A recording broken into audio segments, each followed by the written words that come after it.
Good morning. Welcome to First United Methodist Church of Camden, Arkansas. I'm Ellen, and it's good to have you in our Bible study. We're going to begin a series on the Psalms. It's an 8-week study in the Immersion Bible Studies, and it's by a J. Clinton McCann. Clinton McCann, as he goes by. He is an ordained minister in the Presbyterian Church USA, and also a professor at Eden Theological Seminary. He's written several books on Psalms, one of which is in the Interpreter's Bible, the New Interpreter's Bible, he does all the commentary on Psalms, and I refer to that too as I'm working on this study. And he begins his very first chapter here, entitling it Happiness, or the Pursuit of Happiness. Well, I was thinking that if I had sat down with a group, certainly in a Sunday school class, if I sit down with a group in a Sunday school class and I say, well, what is happiness? I'm pretty sure I'm going to get what I call the Sunday school answer, what we feel like we ought to say. And so then we would relate it to God.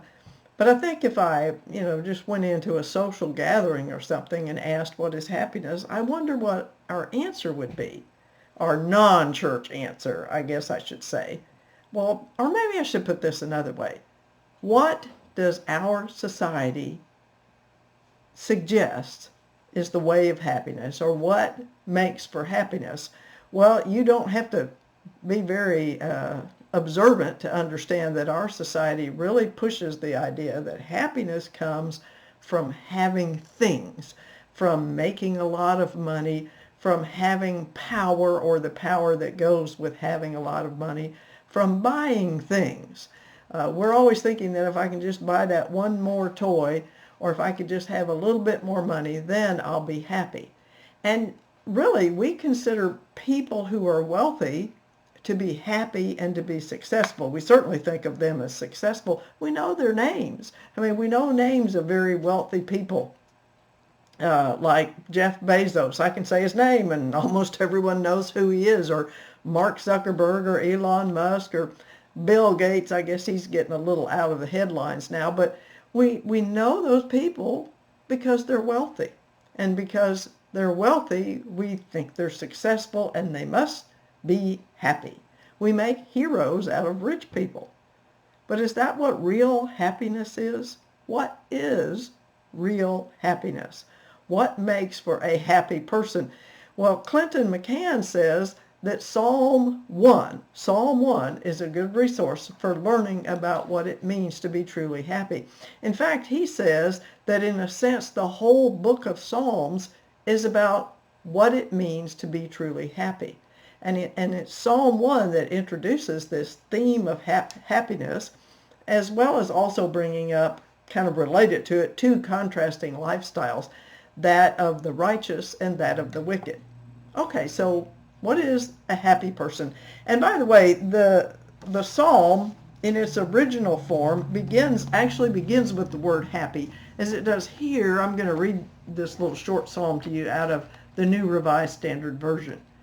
Happy are those who do not follow the advice of the wicked, or take the path that sinners tread, or sit in the seat of scoffers. But their delight is in the law of the Lord, and on his law they meditate day and night. They are like trees planted by streams of water, which yield their fruit in its season, and their leaves do not wither. In all that they do, they prosper. The wicked are not so, but are like chaff that the wind drives away. Therefore the wicked will not stand in the judgment, nor sinners in the congregation of the righteous. For the Lord watches over the way of the righteous, but the way of the wicked will perish.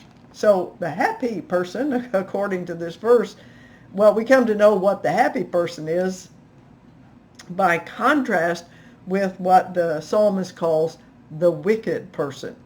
And that contrast between the happy person, who also becomes known as the righteous person, is highlighted again in the last verse, where we're told about the way of the wicked and the way of the righteous, and they're contrasted to each other. So in the Interpreter's Bible commentary, Clinton McCann says that the contrast uh, suggests that this psalm and the entire Psalter will offer a fundamental choice between two fundamentally different ways of life. And he said, and those are the way of the wicked and the way of the righteous. And McCann says that basically the outcome of one's choice is, let me get this right, hang on. The outcome by one's choice of ways, okay, so the outcome, depending on what you choose, is described, he says, by the first and the last words of this psalm. Because in the Hebrew, the first word is happy, and the last word is perish.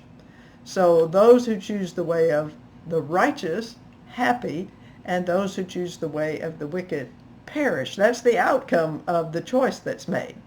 So let's go back again now, because we still haven't quite described who these happy people are. And I said it's shown to us through this contrast here in verse 1. So we're going to see maybe who the happy person isn't, and then by contrast, what makes a happy person. Happy are those who do not follow the advice of the wicked or the path of the sinner.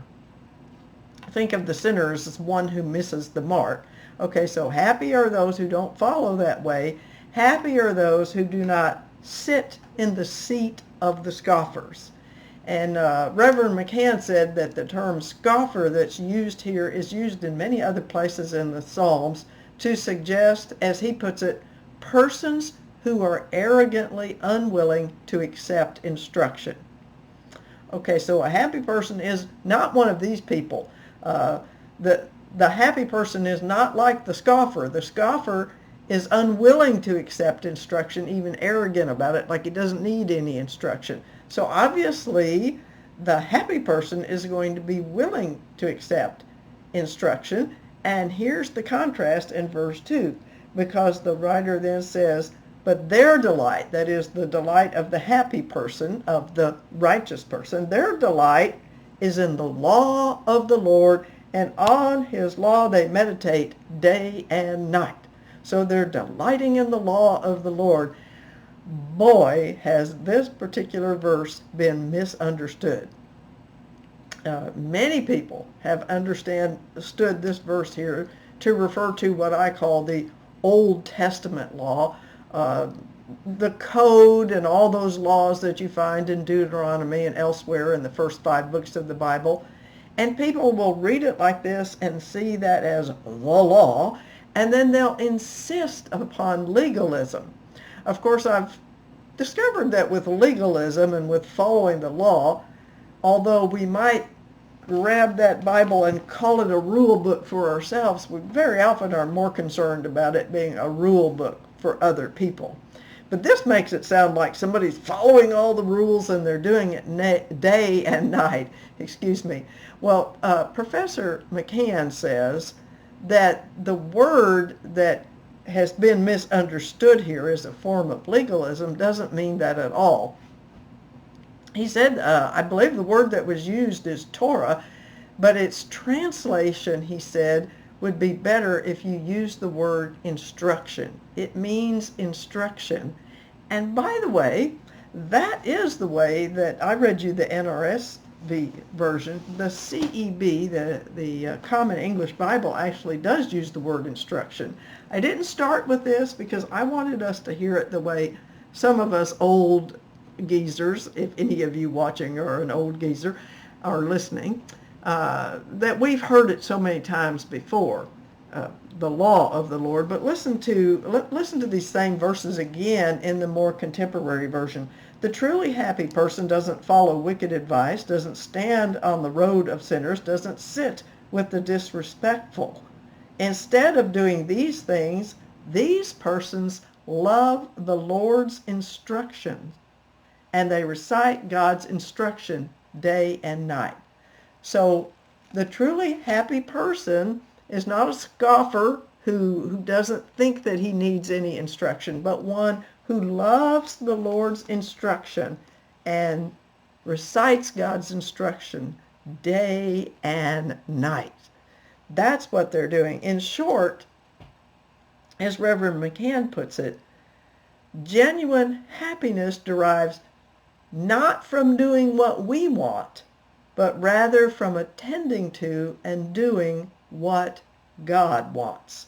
That's the truly happy person, the righteous person, the one who listens to God's instructions, recites God's instructions, tries to attend to, tries to do what God wants. Or as Jesus put it, not my will, but yours be done. So the truly happy person, the one who is also called righteous in this psalm, the psalmist says, is like an upright tree that's planted by streams of water. It's like a tree that bears fruit at just the right time. Well, think about the tree. I mean, I think the image that we're seeing here is a well-watered, so very much alive, upright tree, rooted and bringing forth fruit in its season. And of course, what it's rooted in is God and God's love and God's instruction. And it's firm and standing firm. And that is contrasted with the wicked here, because in contrast, he says it's not true for the wicked. They are like dust that the wind blows away. The other translation called it chaff. I like dust better because we don't do a lot of winnowing of wheat, the wheat and the chaff. But dust, think of the difference, the contrast between the righteous person, who's the truly happy person, like a tall, firm tree bringing forth fruit, and the way of the wicked is like dust, something so insubstantial that it's blown away and nobody ever thinks about it again. And so those are the wicked. And he goes on to say that, the psalmist goes on to say that the wicked have no standing in the court of justice. That's this translation. The NRSV said that they won't stand in the judgment, but I think I kind of like this, the court of justice, because it gets us to that word justice, which is all throughout the Old Testament, where we're told of justice and what does the Lord want from us, what does the Lord require of you, but to do justice and to love mercy and to walk humbly with your God. We talk about justice and what is justice, and we have this tendency, just like we had that tendency with the kind of legalistic idea, we have this tendency to think of justice as punishment. And we read this here and we say, yeah, the wicked are going down, baby.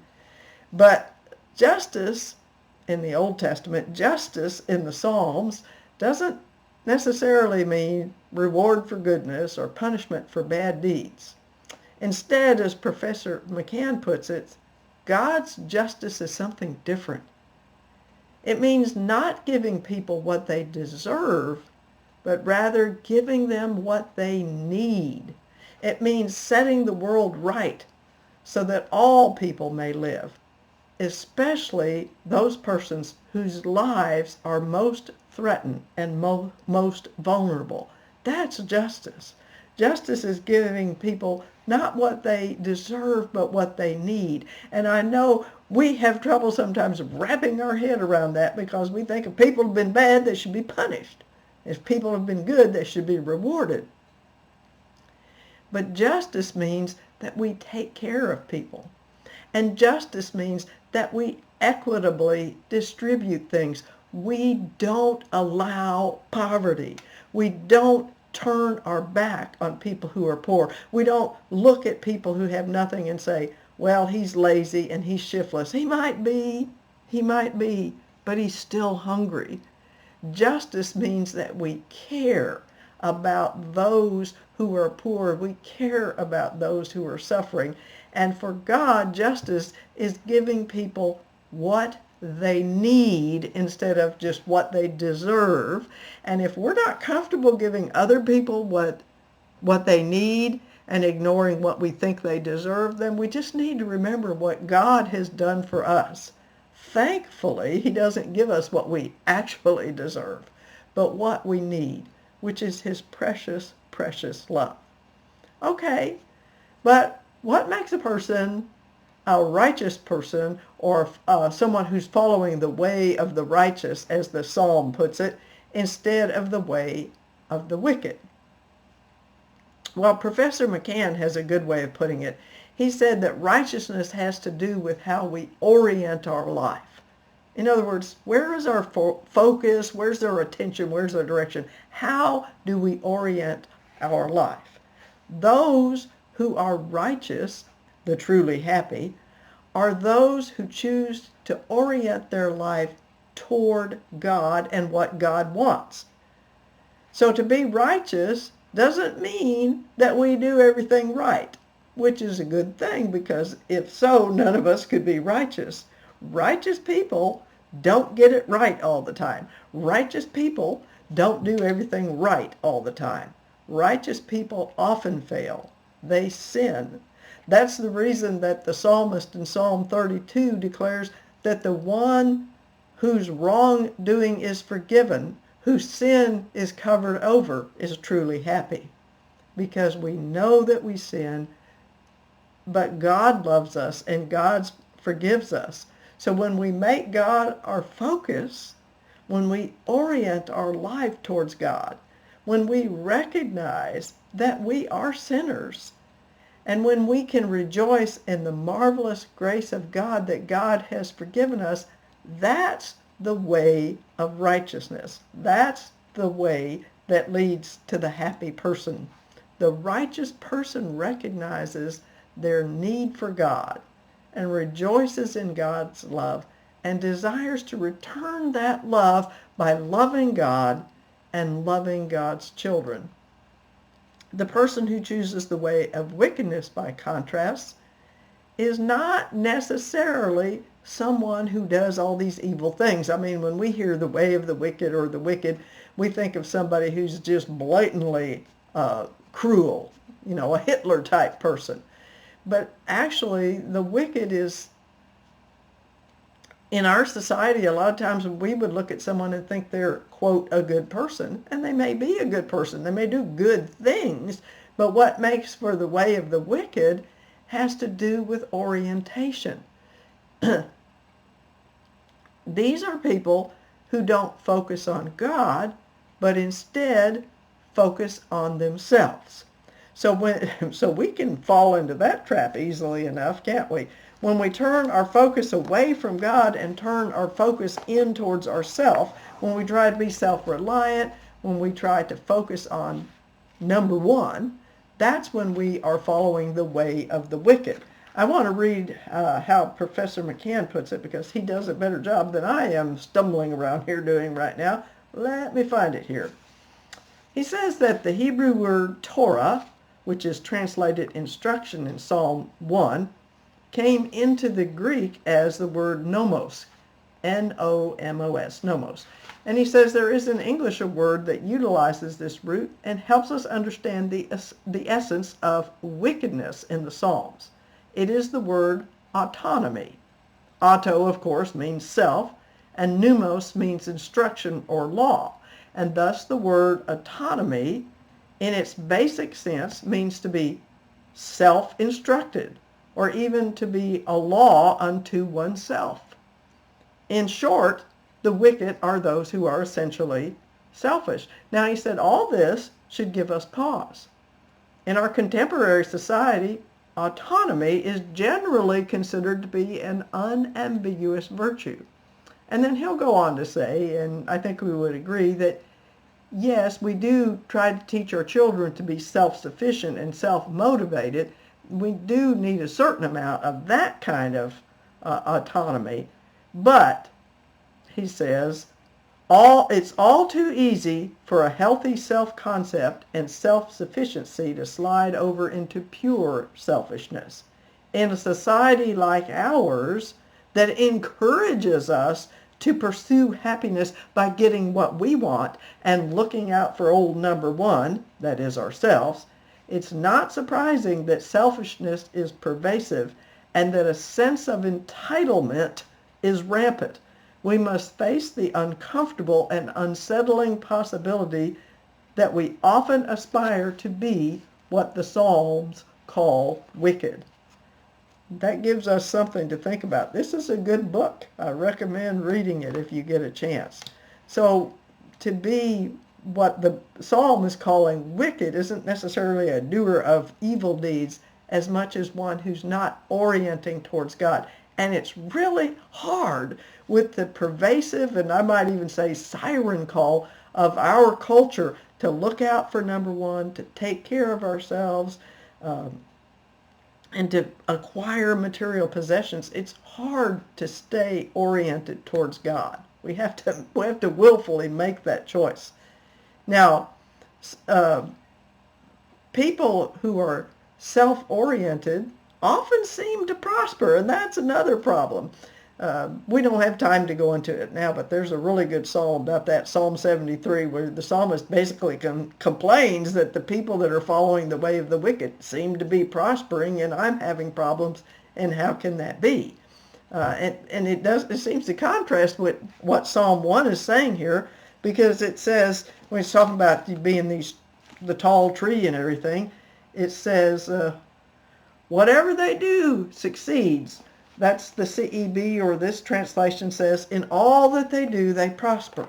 So talking about the happy people, the righteous people, in all that they do, they prosper, or in whatever they do succeeds. Well, wait a minute now. We can look at people who are orienting themselves towards God, and at least in terms of the way we measure in this world, they don't seem to prosper. And we often see people who are chasing after materialism, who are focusing on themselves, who seem to prosper quite well. They become the well-to-do. They become the people that our society looks up to. So what's going on here?